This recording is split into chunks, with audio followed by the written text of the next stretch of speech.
Have you ever been to a location where no matter how hard you try, you can't sum it up in just one shot? I mean, take this location where I am here today, for example. I've got a bridge, I've got waterfalls, I've got rocks, I've got beautiful gnarly trees and rusty bracken. But try and take a photograph of it all together and it just looks too cluttered and messy. But what if I told you that there is a way of combining photographs together and presenting them as one? Yes, I'm talking about the humble triptych. And in this video, I want to share with you my top 3 tips to make your triptychs triplets of absolute brilliance.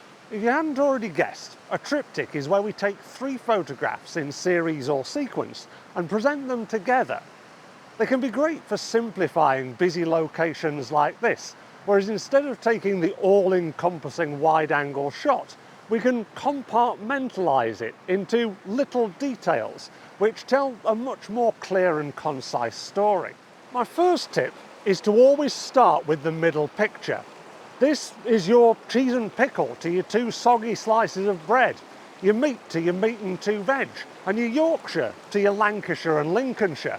It's the main event, and it's where we want to draw people's eye to. The other 2 photographs are going to complement it, but not draw our attention away from it. It pays to place the subject of your middle photograph in the middle of the frame, because ultimately we want our eye to be drawn to this place.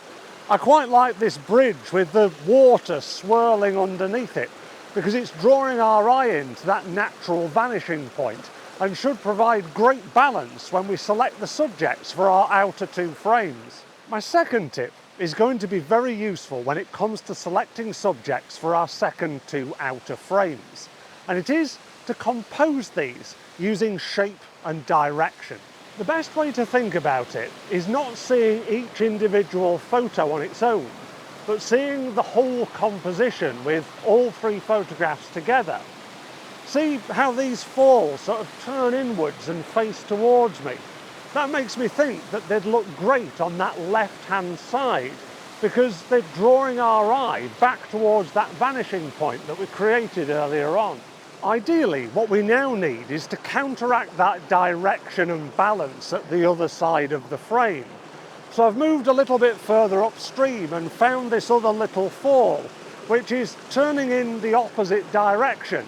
Again, leading us back towards that vanishing point we created in that first photograph.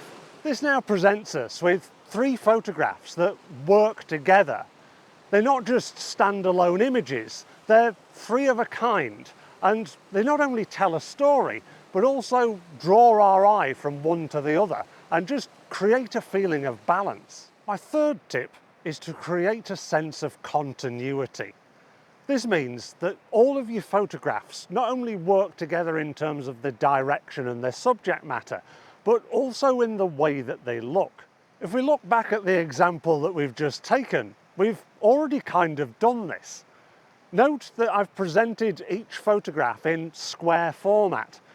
Square format photographs work really well with triptychs because the middle photograph looks even more symmetrical.